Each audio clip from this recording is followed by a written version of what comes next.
Gaurkoan gurekin, kirol profesionalean aritzen diren bi jokalari izango ditugu, Oihana eta Ainhoa. Oihana gaur egun Errealeko futbol femeninoko atezaina da, eta Ainhoa Errealeko talde hoki femeninoko jokalaria da. Gaurkoan gurekin, Oihana eta Ainhoa. Kaixo, ongi etorri gaur asteartetan saiora. Gaurkoan Andreak elkarrizketa ekarri digu. Kaixo, Andrea, zer ekarri diguzu gaur? Kaixo, Errealeko bi jokalari etorri dira, Oihana eta Ainhoa, eta elkarrizketarekin utziko dizuegu.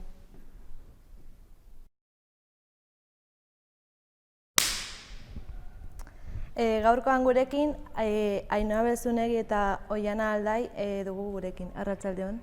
Arratsaldeon. Kaixo, arratsaldeon. Nola eta noiztik hasi zinen honetan? Ni 12 urte ingururekin hasi nintzen ikastolan, Liceo Santo Tomasekin, eta hasieran hokeiarekin batera beste 3, 4, 5 kirol egiten genituen, eta azkenean aurrera egin doazen heinean 14 urtekin azkenean kirol bat erabaki behar duzu, eta nik hokeia erabaki nuen. Eneukan egia esan bereziki gustoko nuen kirola, baina hokeia aukeratu nuen eta horrela jarraitu nuen aurrera. Nire kasuan apur bat igual, ez? Azkenean ni Aretxabaletan bizinaz, eta han aukera asko etzauen orduan. Ni 12 urtekin erola nintzen, futbola gustatzen jaten, lehenago eskupilotan dabilitakoa nintzen, baina aukeratu bina benian kirol bat, futbola aukeratu naben da. Ordutik jarraitzu dut, eta hemen. Zuen familian zegoen aurrekaririk? Nerian bai, nire aita gainera futbolarixea izan zen bai, eta nire aitaz aparte familixan beti dau kirol munduan o kirolakin relazioa daukon jentia, así que bai. Nire kasuan hokeian inor ez da ibili. Nire aita futbolaria zen, nire ama saskibaloian, nire tio danak ziklismon, eta ni hokei. Bonita, nire aizpa txikiare bai hokeian da bil. Beraz aurrekaririk ez. Txikitan pentsatzen zenuten horrelako zerbaitetan bukatuko zenutela? Nik ez, nik enuen uste. Baina gero behin sartzen zeranean taldean, dinamikan, eta ikusten duzu nahi duzula nolabait lehenengo taldera iritsi eta urrunera heldu, txapelketa garrantzitsua jokatu, Europara iritsi. Orduan, enekien oneraino iritsiko nintzenik, baina nolabait gogoa neukan. Orduan, gogo hori jarraitzen baduzu, agian jakin dezakezu iritsi zaitezkela edo. Nik behin hauen espero egisa zan. Azkenean, igual aztezara kirolian gustatzen jatzulako. Nik bai, igual telebistan orden ikusten ziren eskak, eta nik telebistan ikusten nik esaten nik uroti zen horri modukoak. Baina, jolasten nebien, egisa da gero DBH lau inguruan erola realak deitzu zuztela behin, entrenatzeko, eta orduan deitzu zuztenean nik ikusi nahuen da zen hauen, ostras. Igual nik gurot eta igual ez, dei hori daukotunean igual inoiz ez tozula espero, eta orduan zan nagoen, igual gurot, eta egisa da apur bat talde saldatu nintzela kompetentzia maila hori lortzeko, hasi nintzen saltuak emuten, eta bigarren mailara llegau nintzenean aldatu nintzen berriz taldez gure nabalako maila apur bat gehiago igo, eta azkenean hori ez, zuk esaten duzu moruan, gurosula lortu gauza horrek emuten dutun ambizio hori daukosunak, erute zaitu igual gaur egun gazen lekura. Ezagutzen ez zaituzten entzat, zen izan da zuen orain arteko ibilbidea eta palmaresa? Ni hasi nintzen hori nire herrixen, Atxabaltan, ni talde askotan ibiltzakoan az. Gero jo nintzen Arrasatera, hori salto hori emun hauen, eta gero go nintzen urte eta erdi Eibarren jolasten lehenengo mailan bai. Eta bueltatu nintzen Arrasatera eta igo gauen kategorixaz. Arrasaten ibil nintzen 2 urte, etorri nintzen Añor gara beste 2 urte bigarren mailan, eta gero go nintzen Oiartzunen 2 urte lehenengo mailan, maila galdu gauen aurrek urtean Zaragozan, eta aurten Realian, eta dana azkenengo urtetan lehenengo mailan. Irabazi, ondik ez dut irabazi hola gauza asko, orduen Mondrakin igo nintzenean, eta orduen Liga irabazi gauen, eta Ascenso irabazi gauen, eta hori igual politzena. Ni hasi nintzen hori ikastolan 12 urterekin, ikastolako taldearekin, Liceo Santo Tomasekin, eta Liceo Realaren filiala da, orduan, apixkanaka Realaren bigarren taldean hasi ginen, Eta, bueno, azkenean, minutuak eukitzen dituzu, ez, lehenengo taldearekin, bidaiatzen duzu kanpora, agian 10 minutu jokatzen duzu, gero, bueno, azkenean taldean garrantzia eukitzen hasten zera, eta ikuste zera, lehenengo taldean jokalari garrantzitsu bat bezala zerala, ez. Eta, bueno, gu hasi ginen, nik gaztean nintzenean, taldea oso potentea zen. Orduan zaila zen minutuak eukitzea zelaian. Eta garai haietan final asko jokatu genituen, bai ligako finalak eta bai kopako finalak. Eta liga bat irabazi genuen, 2012an. Gero ere bai Europako txapelketa batzu jokatu genituen kanpoan, Belgikan eta Holandan. Eta nik uste horiek izan direla. Eta iaz ere liga irabazi genuen. Oiaztu. Nola banatzen duzu zure denbora familiarekin eta horrela egoteko? Hori zailtasun bada, egia esan. Azkenean guk ordu asko sartzen ditugu entrenatzen, ikasketetan edo lanetan ere, denbora dedikatu behar diogu. Orduan lagunekin egoteko denbora azkenean ondo antolatu behar zera. Daukazu X denbora entrenatzeko, X denbora ikasteko, eta gainotzekoa lagunekin egoteko, familiarekin, eta bar. Baina, tarteak topatzen dira, egoteko, bai, antolatzea da dena. Bai, ez, nire apur bat antzera, azkenean, ni lanien ibilinaz, orduan, hori dedikabitazu lanai denboria, entrenatzen ezabizenean bebai, igual, zelaiko entrenamentu orduak aparte, sartu biozu entrenamentu orduak, gimnasioan eta hola, horrek badakitzu hobekuntza hortara erungo zaitxula eta biharrezkoa da, orduen, egisa da mundu honek kentzen duzula denbora asko, administrabida oso ondo daukotzun denbora libre hori, batzuetan niri paseta jatez, baina batzutan kantzautasaz eta besatozu, oso kantzautan hau, eta ez dut nahi egon lagunekin, baina egisa da momentu horri da zela, eta aukeria da bonean aprobetxau, lagunakin egon da, laguna beti da zorra, zike. Eta zenbat denbora entrenatzen duzu astean? Guk gutxi gora bera itxen ditugu 4 edo 5 entrenamentu, depende hastian arabera, segun zela jauzi dan astebukarako partidua ero datorren astebukarako partidua kontutan hartuta. Gutxi gora bera egunean 2 ordu eta erdi, hola gutxi gora bera. Eta, gero aparte, susartzen dituzun orduak, gero igual gentian arabera doia, ez? Baina nik aparte sartzen dut ordu asko, badakitxetelako horrek hobekuntza hortara erungo nahiuela, orduan gimnasioan eta 4 aldiz hastian ero bebai jutenaz, eta horbe denbora purat eskaintzen dut, orduan hastian denbora asko da, eta gero astebukaratan daukutzunean biajiak astebukara dana askotan astebukara bari geratzen zara, orduan denbora asko kentzen dugu. Guk ere desente entrenatzen dugu. Astean, astelenetik ostiralera izaten dira 4 entrenamendu, eta 2 ordu eta erdikoak edo. 6:30 haste gea eta 9 arte, eta batzutan 10 arte gaude. Eta, egun bat libreak hagu, aste artea izaten dira gehienetan. Eta hori, beak esan duen ere bai, azkenen ez direla zelaian bakarriko orduak, gero ere bideoak, aztertu behar dituzu beste taldeen taktika, jokaldiak, askotan etxean ere bideoekin zuk aztertu behar dituzu gauzak, gimnasioan ere orduak sartu behar ditugu. Eta asteburuak ere 15 egunez behin kanpoan jokatzen dugu, orduan bidaia luzeak tokatzen direnean, hori Hegoaldera edo Kanarietara ere bai, azkenean asteburua joan egiten da. Zeintzuk dira kirol femeninoaren arazo edo zailtasun nagusiak? Hori galdera ona da. Gure kasuan, emakumezkoen kirola izateaz gain, hokeia da, eta hokeia oso kirol minoritarioa bezala dela esan dezakegu, ez? Eta jende gutxik ezagutzen du, herrietan asko galdetzen digute, baina belar hokeia, baina patinekin edo nola ez, korrika normal. Eta orduan, batez ere ez jakintasun horretan lan asko dago egiteko nire iritziz, ez? Esplikatu pixka bat zer den hokeia eta lege basikoak zeintzuk diren. Orduan, gure kasuan, emakumezkoen kirola izateaz gain ere, minoritariotasun hori ere badaukagu. Eta, egia da ere bai, proportzioan emakumezko gutxiago gerala kirola egiten dugunak, eta gutxiago ikusten da telebistan, irratian, ez da oso publikoa izaten, baina pixkanaka bagoaz, batez ere gaina zuek hori orain zaudetela kopantopera, eta bada aurrera.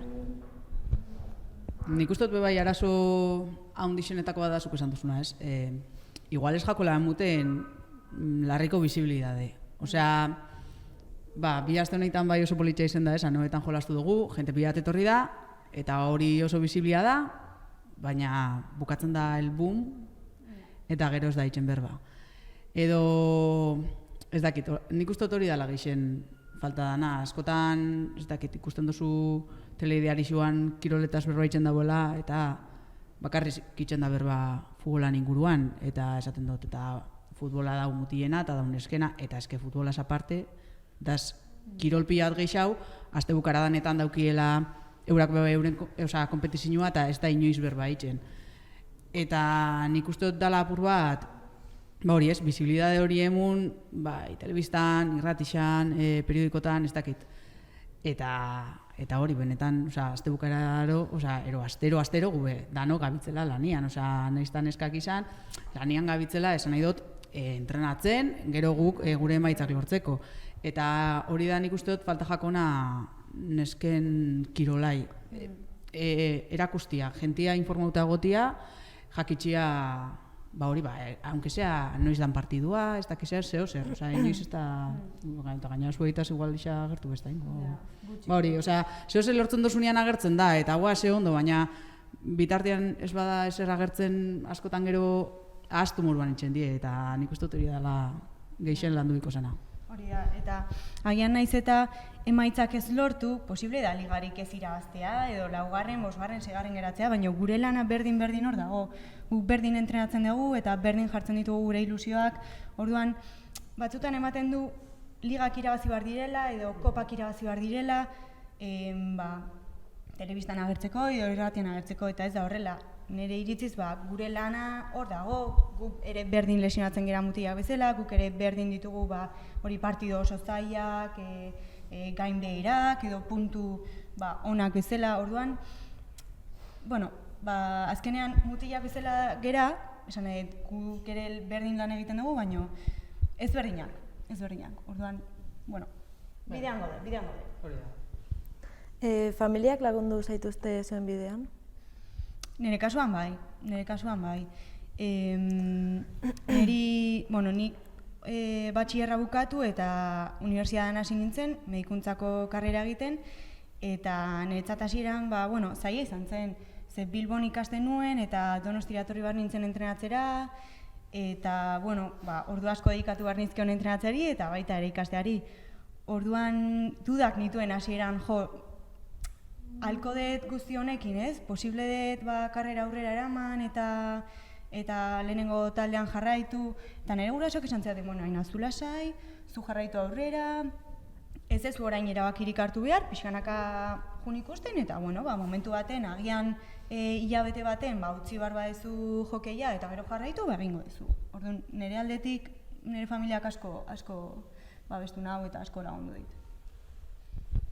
Nire kasuan inoiz ez dut euki olako retxazorik erola, beti oso posik, hasi nintzenetik txikitxotatik apoia duzte momentu danetan, eta bai gure nabanien talde saldatu ero nik ikusten nabanean, hori ez, igual niretako honen azala, bai beti egon hor, eta batez aurrek urtean bai azkenian Zaragozara joan nintzenian niretako lehenengo esperientzia zan etxetik kanpo, eta esatozu futbolagatik noia, guztetak jat, baina beti daukotzu hor zehoz esatozu, etxetik kanpo noiela lehenengo aldiz, baina hor egon ziren eurak, eta aurrek urteko momentu zaietan eurakan egon ziren, eta azkenean alde hortatik pila bat eskertzen dutzit, porque askotan oso apoia hundixea izaten die olako momentutan, da oso ondo eurekin.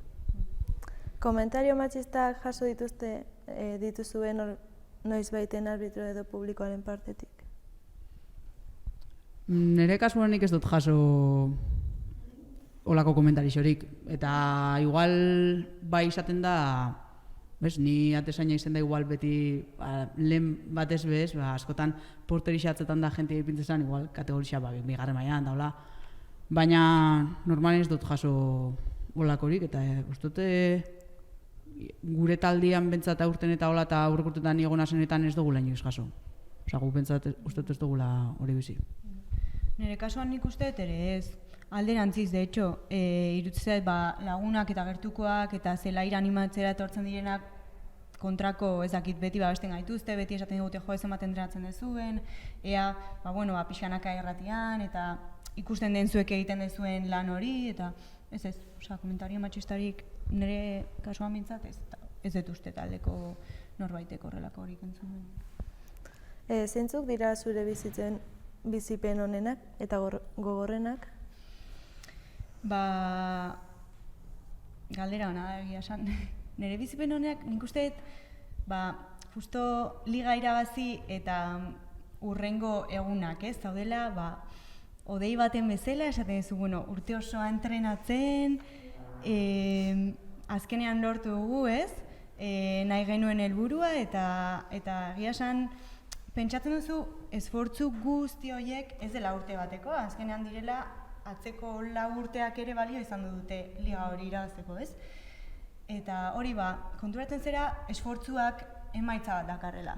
Eta orduan oso momentu, pozgarriak, bezala dira, taldearekin ere elkarbanatzen dituzu momentu horiek, eta niretzat, pozgarriak dira. Eta momentu zaienak, nire kasuan, batez ere ikastera joan nintzenean Bilbora, lehenengo urteetan lehen esan duan bezala, taldea oso pondentea zen, jokalari oso onak zeuden, uste 7 bat edo 6 bat jokalari genituen helduagoak selekzioan zeudenak, eta orduan txikiontzat minutuak eukitza oso zaila zen. Eta justo tokatu zen nire unibertsitateko lehenengo urtearekin, minutu gutxi jokatzen, asko ikasten, eta momentu gogorrak bezala. Klaro, hor erabaki bat hartu behar duzu, edo aurrera jarraitu, edo zerbait utzi, edo ez, edo helduko naiz dena egitera. Haude horrelako momentuak ere zaiak direnak, baina pasatzen dira. Nire kasuan, momentu gogorrena nik uste oinarte bizi izan dutena, izen zala Oiartzunekin maila galdu nagoenean. Oiartzunen 2 urte gonitzen, oso gustora gonitzen, eta bigarren urtea oso zaiain jakun, astero partidua borrokatzen, salbatzen ginen, azkenengo hilabetian iakortan hasi zala oso gogorra mentalki, porque gabitzen denporana pentsetan irabazin bigabela, dergorrez bigabelako puntuak, eta azkenean astero prepareta zinen, irabazin bizinula, baina prepareta egon bizinela partidorako, eta ansiedade horrek ezin zotzula momentu txar bat momentu txarratera eruan, ze azkenean galduin bizinun, eta oso zaila izaten da. Eta azkenean gero maila galdu ginen, azkenengo partiduan gainera gure esku zagoenian isa, eta orduan pasanaben oso gaizki. Oso gaizki, egon nintzela, egun horretan, negar, eta gero hurrengo biegunetan be oso gaizki, eta kosto jaten bueltia mutia. Eta gero nik uste duten momentu honenak, desberdinak izan diela danak, eta asko ukidotela, adibidez, azkenean ere herriko taldiakin, ondoko herriko taldiakin ez, Mondrakin, lortu gabenean irabaztia eta mailaz igotzia izen zan oso politxa. Gero geratuko nintzen, hori, Oiartzunen bizi izan duten urtiakin be oso gustora geratuko nintzen, oso momentu politxak izan dilako. Eta gero aurten, nik uste dut aurten, Real Salia izan data aurten Realeko dei hori jasotzia, niretako izen dagozat superposgarrixa, eta gainera momentu honetan gazen, momentu hau kontutan hartuta, nik uste dut, zuk esan duzu moruan ez, zuek liga irabazitza, ametz baten moruan, eske zuazte zara pentsetan oin, eta esaten duzu, ostras, eske kopako finalian nahuela, eske hondekan ez dut sinisten. Eta eske esaten duzu, eta hu da, firma hona hoenean, zeinek esango zuten niri, aiaguko nintzela, kopako finala jolastera, eske nik uste dut inoek etzagoela pentsauko, eta azte zara pentsatu, eske ja, nau finalian, esan nahi dut, irabazi edo galdu, ja, finalian gaz eta medaia badaukotu, salata bedaukotu bigarren medaia hori, ez? Hombre, dano guru irabaztia eta hortarako borrokatuko, logikamente, baina, esan nahi dut, jazte zara pentsatzen, finalera ino heldunaz, nik uste dut oin bertan gazela momenturik onenean eta Realakin bizitzea da posgarrixena. Zer esango zenioke zuen bidea jarraitu nahi duen norbaiti? Ausartzeko, nik esango nintzen ausartzeko, que azkenean bidea ez da perreixa, baina hori, ausarta izen bizara eta gogoakin hartu. Azkenean, guritoketa jaku asko ikasi hostian lan itxia, eta gainera ez daukugu suerte hori igual bestatu moruan, ez dakizen bat urtetan, beti daukotu laukeria, baina bukatzen bozu igual karreria lau urtetan, hobeto, berri azkenean, bakitulako igual zure kirolako ondikan ez dutzulako bizitzeko mungo orduan. Ausartu, disfrutatu, eta benetan nahi bozu, segitzeko, eta lanakin eta esfortzuakin, seguramente helduko dela. Nik ere antzeko zerbait esango nioke, batez ere hori zuk esan duzuna ausartea izatearena, eta ilusio minimo bat baldin badaukazue urrutia iristeko, lehenengo talde batera iristeko, edo, esfortzua egiteko, egin. Eta zer kostatzen, saiatu, eta ikusiko duzue, emaitzak ateratzen dira, eta batez ere ilusioa baldin badaukazue eta esfortzuarekin ikusten baldin baduzue ilusio hortara gerturatzen ari zeratela, oraindik eta indar gehiago edukiko duzue, gehiago gerturatzeko ilusio hortara, eta dena ateratzen da. Pena merezi dago. Pena merezi dago, azkenean, bide hortan, momentu batzuk egongo diela, igual da nahi ikusten duzula o gehiago koste jatzula, baina benetan nahi bozu hori lortu, azkenean pena merezi dago bide horrek. Bai. Niretzat ere esfortzuak merezi du. Eta ez dezu bakarrik gainera esfortzua zuk egiten, talde batekin egiten duzu, orduan, askotan kostatzen bazaizu, edo hori lehen esaten genuen, nekatuta zaude, ez daukazu entrenatzeko gogorik, momentu batzuk horrela badaude. Baina, ingurukoek askotan nabaritzen dute, zu pixkat nekatuta zaudela eta horrela, eta animatzen zaituzte, orduan ez zaude bakarrik, ez zaude inoiz bakarrik. Ilusio hortarako bidean beti jendearekin zaude, eta niretzat hori oso importantea, talde giroak laguntzen du ere bai. Ez dakit, ausarta izaten etzera, zu bakarrik ausarta, denok gera ausartak orduan. Zer oroitzapen dituzu eskolako garaiaz? Eskolako garaiaz, nik oso oroitzapen onak. Hori esan dudan bezala, jokiarekin batera, beste kirol asko egiten genituen, saskibaloia, futbolare atletismoa, eta nik oso gustora. Gero jokeian sartze zeranean, infantiletan, kadetetan, partido esente dituzu, beste ikastolen aurka, eta nik gustora. Ni azkenean eskola garaixan daula, nik ni hasi nintzen aputxo bat DBH inguruan futbolakin, orduan, lehen hau eskolan gustora ibiltzen nintzen, asko beti jolasien edo zer gauzatan, eta oso ondo. Azkenean ikasin bidabe bai. Eta baina oso ondo, bai. Badakizuenez ikastola batean gauder, zer esango zenioke DBH lauko ikaslei? Azkenean igual da urte bat aukeratu biozula benetan batxilergora begira, gerora begira bide bat, gainera DBH laun, nire gara izan bentzet, eta zuek igual bai, aukeratu bizuen apur bat bidea, eta lasai egoteko, eta naizta momentu batzuk igual izango diela bai estres moduko hori gero batxilergo aukeratu diotelako eta bidea aukeratu diotelako, ez dala eser pasetan, lasai hartu, eta gero ikasiko zue, ero batxilergora edo beti dau beste aukeraren bat, baina segi ikasten, hori bai, segi ikasten, DBH lau guztian segi ikasten, oso importantia da, eta geroz eta gehiago. Eta aukeratzen dozuela, segi, eta ez bajatzue guztetan, ez dala eser pasetan, urte pila badaz ikasteko, eta lasai hartu. Nik ere antzeko zerbait esango nioke, aukeratu, logikamente, gehien gustatu zaitzuena, letrak edo zientziak edo bio edo tekno nahi dezuena, Eta ez dauki bildurrik kirolarekin, orain harremanen bat baldin badaukazu, ez dauki bildurrik gero batxilergoan gehiago ikasi behar bada, kirola utziko dut, bai ez betiko galdera da. Nik animatzen zaituztet jarraitzera, orduak dedikatu behar zaizkio ikasteari, noski baietz, baina kirolak beti laguntzen du. Kirolak beti ematen dizu, nolabait, beste lagun batzuk egiteko aukera, eta ikasketaz pixkat aztutzeko aukerare bai, ez? Orduan, ematen du denbora kentzen diozula ikasteari, baina alderantziz denbora ematen diozu, ze laguntzen dizu, erlajatuago egoten, ez dakit. Eta hori, ikasi, jarraitu ikasten, gero batxilergoa bukatzen zuenean, alba ezue FP-ren bat, edo karreraren bat, edo dena delakoa egin, baina ikastea garrantzitsua da. Gero lana topatzeko eta bizializateko guk kirolakin ezin dira bizi. Así que ikastea. Bueno, eta honekin bukatu dugu, eskerrik asko Ainhoa eta Oihana. Eskerrik asko, zuei. Bai, hori da, eskerrik asko zuei. Eskerrik asko Andrea, elkarrizketagatik, eta orain Eroberrekin hasiko gara, Eixenio.